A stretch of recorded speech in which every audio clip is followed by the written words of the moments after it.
For chartered accountant, banking sector बताए, बहुत RERA का बताया, बड़ा अच्छा है, आईबीसी है, then mutual fund, stock market, immense opportunities हैं।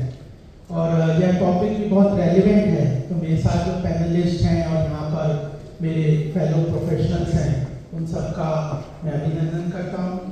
शालिनी जी को तो हम मिलते रहते हैं, देखते हैं, श्री रविकांत गुप्ता जी, नव्या मल्होत्रा जी, वरुण वशिष्ठ जी के पिताजी के साथ भी हमने भारतीय जनता पार्टी में बहुत काम किया है, संगम जी, गोयल जी, और यहाँ पर सारे साथी। देखिए, मैं बहुत ज़्यादा तो नहीं बोलूँगा क्योंकि टॉपिक्स पे बहुत लोग पूरे दिन का सेमिनार है। मैंने रविकांत जी को ही केवल सुना, लेकिन मुझे लगा कि बहुत अच्छा ये जो सेमिनार चल रहा है, और पहली अपॉर्चुनिटी तो मुझे लग रही है कि as a CA I got an opportunity. तो बहुत ज़्यादा पॉलिटिकल पार्टीज में बहुत स्ट्रांगली अपनी बात को रखते हैं, बहुत स्पेस भी रखते हैं। तो एक इमेज मेकओवर की बात ये थी, और मैं आपको बता दूं कि मैंने उसी दिन से ये स्ट्रांगली अपनी इस आइडेंटिटी को आगे रखा, और भारतीय जनता पार्टी ने पहली बार नेशनल लेवल पे एक चार्टर्ड अकाउंटेंट सेल बनाया। मुझे उसका नेशनल कन्वीनर भी बनाया, और उसके बाद कांग्रेस ने भी बनाया चार्टर्ड अकाउंटेंट सेल। उसका इतना फंक्शनल नहीं हुआ, लेकिन मैं ये कहना चाहता हूँ यहाँ पे कि जब हम अपॉर्चुनिटीज जो की बात करते हैं, तो सबसे बड़ी बात मुझे लगती है कि हमें अपने प्रोफेशन पे आत्मविश्वास, स्वाभिमान और अपनी इंस्टीट्यूशंस के लिए आत्मसम्मान की बात होनी चाहिए। सबसे बड़ी जरूरी चीज है। अगर आपने जो प्रोफेशन लिया है, जो चुना है, जिस प्रोफेशंस को आप करते हैं, उसके प्रति आपको कॉन्फिडेंस नहीं है, सम्मान नहीं है, उसके प्रति आपके अंदर आत्मविश्वास नहीं है, तो फिर अपनी इंस्टीट्यूशंस के प्रति, जो इंस्टीट्यूट है उसके प्रति जो ओनरशिप नहीं है, तो आप उस फील्ड में एक्सेल नहीं कर सकते। ये पहली बात मुझे लगती है कि यह बात हम लोगों को बहुत अच्छी तरह से स्ट्रांगली इस बात को ध्यान में रख लेना चाहिए, क्योंकि ब्लैक शिप बहुत होते हैं। स्टॉक मार्केट की बात की, बहुत सारे लोग होते हैं, पॉलिटिकल क्लास में भी बहुत सारे ब्लैक शिप होते हैं। That doesn't define the whole profession. तो ये बात एक मैं अंडरलाइन करके आपके सामने कहना चाहता हूँ। दूसरी बात महत्वपूर्ण यह है कि जब हम इस प्रोफेशन को देखते हैं, काम करते हैं, तो उस वक्त 2010-11 में जन लोकपाल बिल का बहुत बड़ा एक तरीके से मूवमेंट चला था, जिसमें मैं काफ़ी क्लोजली इन्वॉल्व रहा था, और एंटी करप्शन मूवमेंट सब चला था। तो महत्वपूर्ण बात यह भी है कि जन लोकपाल एक वॉचडॉग होना चाहिए।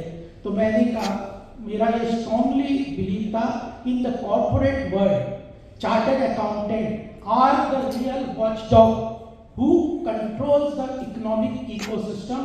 यह भी एक बात हमें बहुत मजबूती से अपनी बात को कहना चाहिए। आज के समय में जो इमेज वाली बात है, सोशल मीडिया है, मीडिया है, इलेक्ट्रॉनिक मीडिया है, we can write articles, we can write twitters, we can through our influence group. कितना बड़ा एक चार्टर्ड अकाउंटेंट का डायरेक्ट एम्प्लॉय के लेके बिजनेस प्रोफेशन में कितना बड़ा नेटवर्क होता है। इंडस्ट्रीज को कैटर करते हैं, 10-10 हज़ार लोग और हजार लोग होते हैं। वो इन्फ्लुएंस ग्रुप में इस बात को हमें बहुत स्ट्रांगली कहना चाहिए कि एज ए प्रोफेशन, अगर भारत को आर्थिक रूप से महाशक्ति के रूप में बनना है, आने वाले समय में हम विश्व गुरु की बात जब करते हैं 2047 में, तो ग्लोबल लेवल पे बिना इकोनॉमिक सुपर पावर बने भारत कहीं भी वर्ल्ड में एस्टैब्लिश नहीं हो सकता। आज जो ग्लोबल इंटरेस्ट भारत में हम देखते हैं, ग्लोबल इंटरेस्ट जो इतना सब देखते हैं, चाहे एफडीआई के रूप में या ग्लोबल, सारे ग्लोबल प्लेटफॉर्म पे आज भारत को, मोदी जी को इतना स्थान मिल रहा है। इसलिए नहीं मिल रहा कि उन्हें हमसे प्रेम हो गया है। ग्लोबल लेवल पे वो मानते चलते हैं कि आने वाले 1-2 दशक में, इन 1 or 2 decades, the economic activity is going to shift towards India and they want to participate in it. तो इकोनॉमिक पावर बने बिना भारत ग्लोबल लीडरशिप की पोजीशन अटेन नहीं कर सकता, और यह हमारी सरकार जो वर्तमान में पॉलिटिकल लीडरशिप है वो इस बात को बहुत अच्छी तरह से जानती है, इकोनॉमिक सुपर पावर बने बगैर भारत ग्लोबल लीडरशिप अटेन नहीं कर सकता। तो यह बात ही महत्वपूर्ण है कि उस इकोनॉमी को ग्रो करके प्रोपेल करके कौन उसका बेनिफिट उठा सकता है, उसमें सबसे ज्यादा हमारा प्रोफेशन है।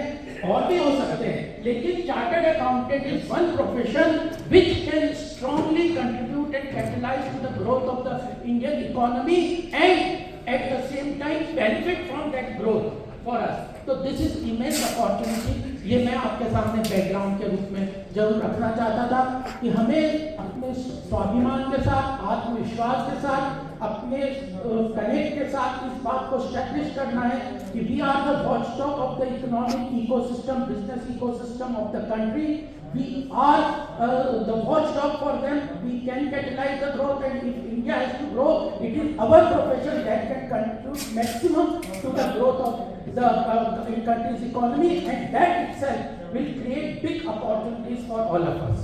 तो यह एक महत्वपूर्ण बात मैं आपके सामने रखना चाहता हूँ। यह अगर मैसेज हम लेके जाते हैं, अपने सारे रिसोर्सेज वगैरह लेके चलते हैं, तो मुझे लगता है कि हम जरूर अवश्य अपने इस सेमिनार के इश्यूज के साथ आगे भी जाएंगे और अपने आगे प्रोफेशंस को भी मजबूती से स्ट्रॉन्ग करेंगे। एक और बात इसमें मैं कहना चाहता हूँ, आज जो एनवायरमेंटल जो इश्यूज थे, जब हम 2014 में आए और सबसे बड़ी बात, पहली बात आई कि प्रगति एक करके प्रोजेक्ट प्रधानमंत्री मोदी जी ने निकाला, उसमें देखा गया कि पब्लिक सेक्टर अंडरटेकिंग्स के स्टडी की गई हमारे द्वारा कि पब्लिक सेक्टर अंडरटेकिंग्स के 9 लाख करोड़ के इन्वेस्टमेंट एनवायरमेंटल इश्यूज के कारण इन्वेस्टेड पड़ा हुआ था, बेकार हो गया।